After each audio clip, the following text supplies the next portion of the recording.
Eckhart Tolle, Neutrality, Sudden Awakening, Peak Experiences and Essence.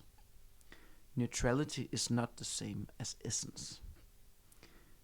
Hello, my name is Andre Grande and I'm a psychotherapist operating out from Copenhagen, Denmark. And today we will talk about the popular spiritual teacher named Eckhart Tolle. And we'll talk about him through his own narrative about the sudden awakening he had when he was a young man. And from there we can examine how it's possible for a while to transcend one's own personality, and how, if you haven't done the inner work beforehand, it's almost inevitable that you will fall back into the personality again. So let's talk about Eckhart Tolle's sudden awakening, and I will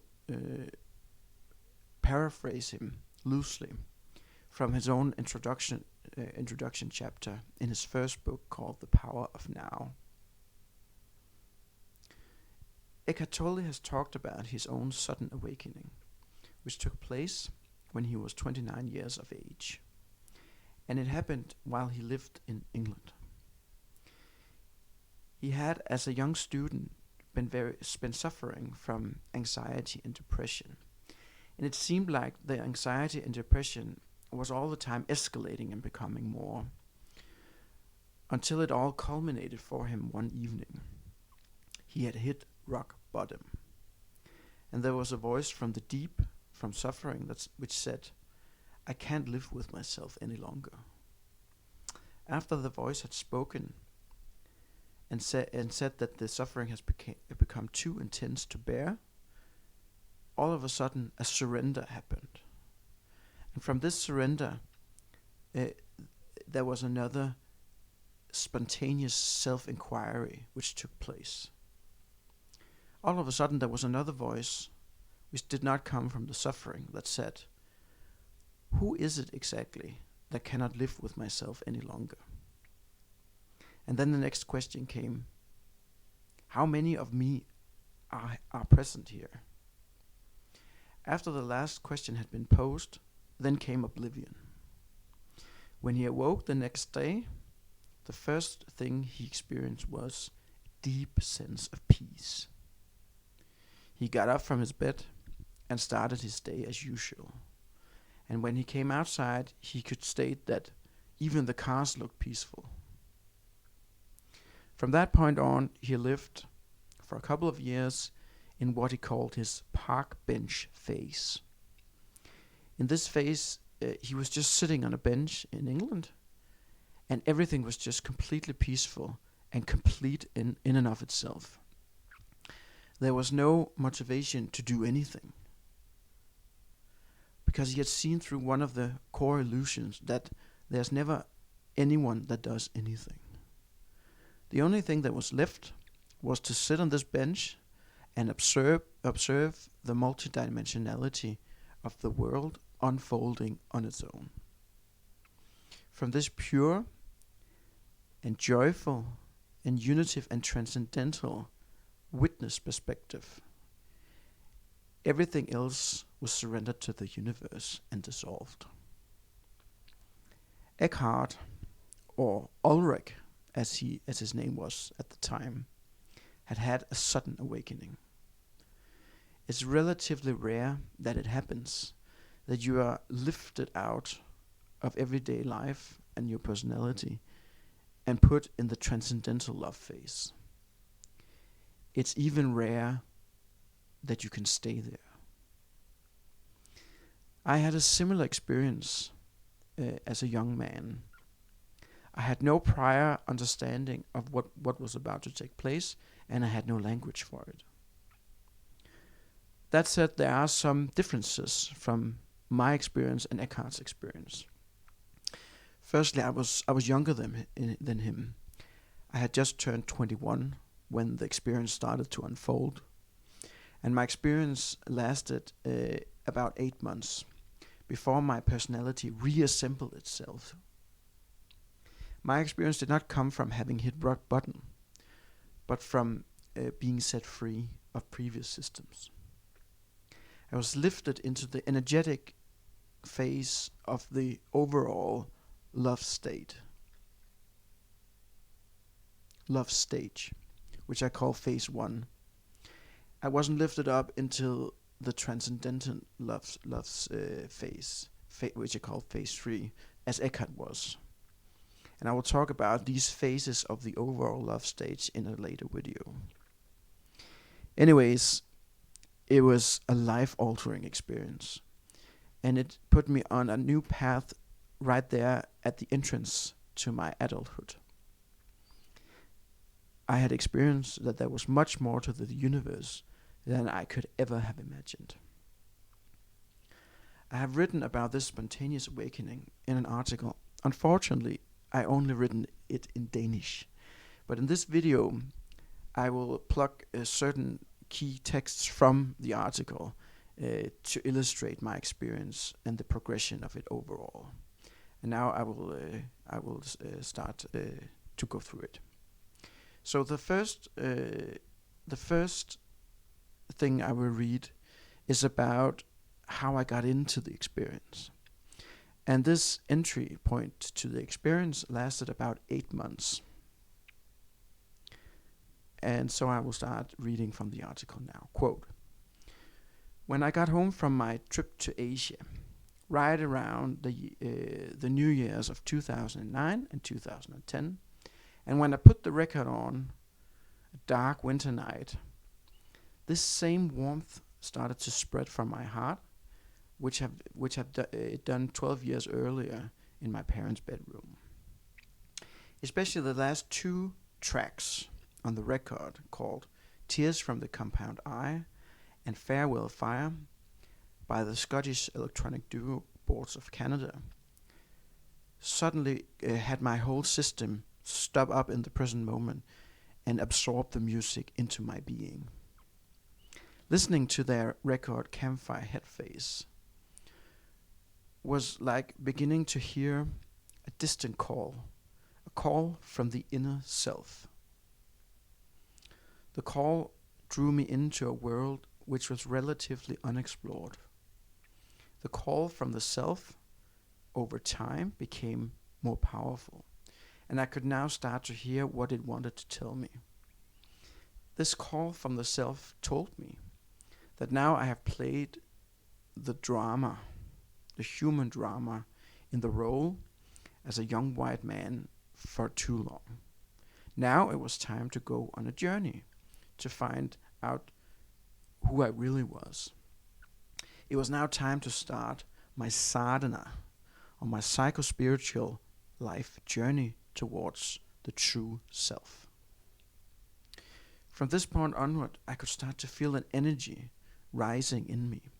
This life force energy would, over the next 8 months, completely transform me and my relationship to the world. During the flowering spring and the warm summer, and lastly the beautiful autumn, my inner life was in a complete transformation.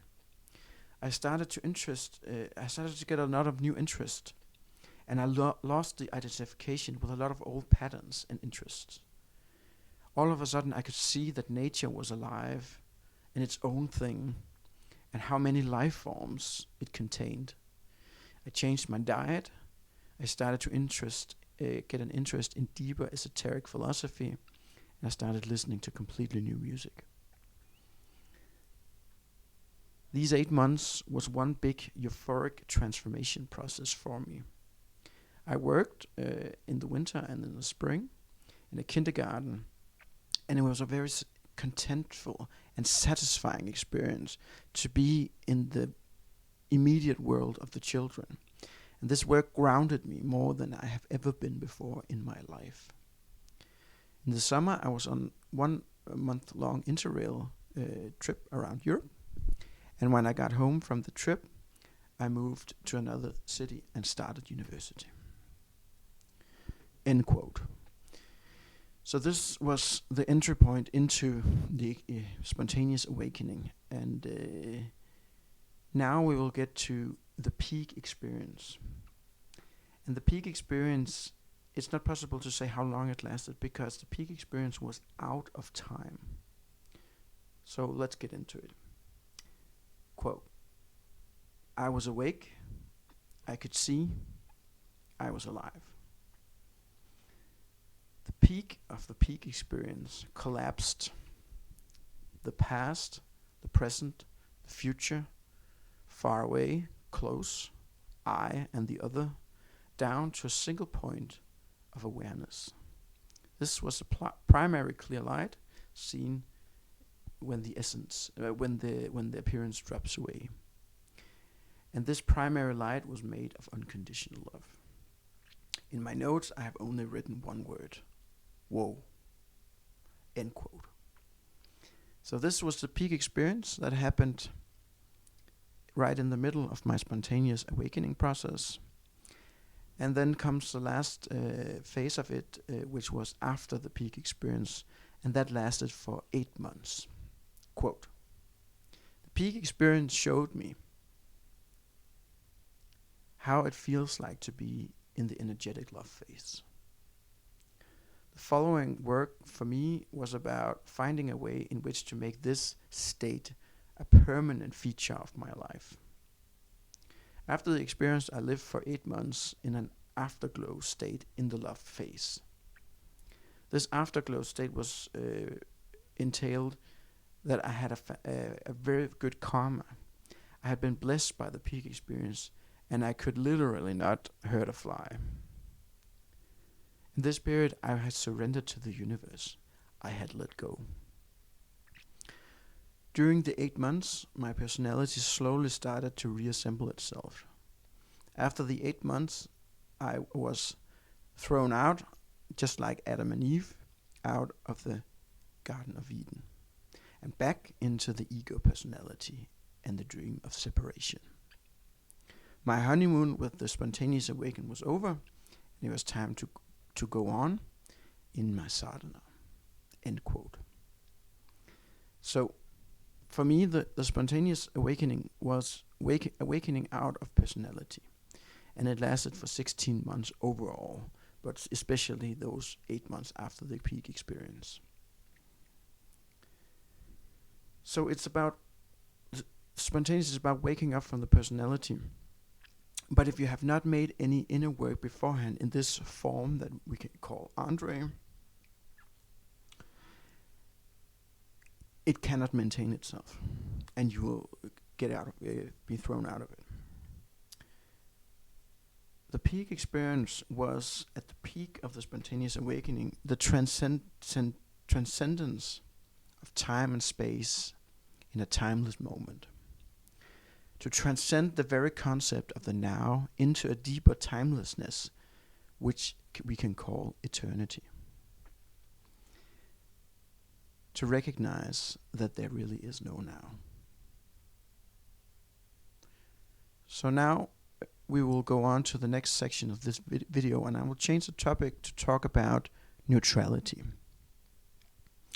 After one has fought himself up from shame, guilt, grief, fear, lust, anger, and the pride paradigms, and has found the courage to seize the day, and to work hard, and thereby lift himself up of these hell paradigms, sooner or later you find yourself in neutrality. And to help with in our understanding of what neutrality is, I'll now change the picture to this ancient Chinese symbol called yin and yang. Because appearance is not the same as essence. Before you have found the courage to climb out of hell, you live on the appearance way of life. Appearance is in and of itself none other than the attachment to a certain positionality. There are an infinite number of positionalities you can take, but the appearance chooses to invest all its energy in a specific positionality, which then is later called me. And this yin and yang image we can see this me positionality as the identification with the white part of the overall image. So the appearance says this white part of this total image is what I refer to as myself or me. So we can see that if the white part is me, then it means that the black part of the yin and yang image is not me. And from there, it's about fighting and going to war with the other positionality in such a way that everything can be white, and therefore everything can be me, and there will be peace. And this is a mistake. The appearance is therefore in a constant state of war, both within and without. When you, through courage, reach neutrality, then you have liberated yourself from being constantly identified with a certain positionality, i.e. the white part of the total picture. It's the same as saying that you're not overly identified with your appearance anymore. For instance, it now becomes possible to talk with other people that you very much disagree with, and now you can listen to their perspective without being forced to fight it. It's a great relief to get to neutrality. Most of the time now, you're not in a state of war anymore. Additionally, you have found out that you have a body, and you can strengthen it by breathing correctly, exercising, or doing asanas, the yogic positions. When you get triggered and fall back into a state of war, you can relatively quickly get back to neutrality, because you now know what you need to get back to your homeostasis. And that could be, for instance, taking a walk in the woods, go for a run, breathing probably, whatever works for you. Getting to neutrality also means that you have gotten out of the perfectionism. So once you've gotten out of perfectionism, you're not all the time thinking about keeping up appearances. You found out that it's enough to do your work in a good enough way, because good enough is good enough, instead of always having to deliver something perfect, which is an illusion anyway. The effect of this good enough attitude is that you don't push yourself constantly overextend over your own boundary. For the first time, a certain balance is present in your own system. Another thing that happens when you reach neutrality is that now there are room for qualities in consciousness, such as humility and gratitude. For the first time, you can allow yourself to make a mistake and say, "What a fool I sometimes am. I'm sorry." It's a great relief to be neutral. And a lot of people spend a long time in neutrality. And they do it because they are healing themselves from all the years they have spent being in a state of war before they're ready to go on. In a world at war with itself, where the different positionalities constantly are fighting each other, it's important to have a public teacher who is able to step out of it and look at it from a more neutral perspective.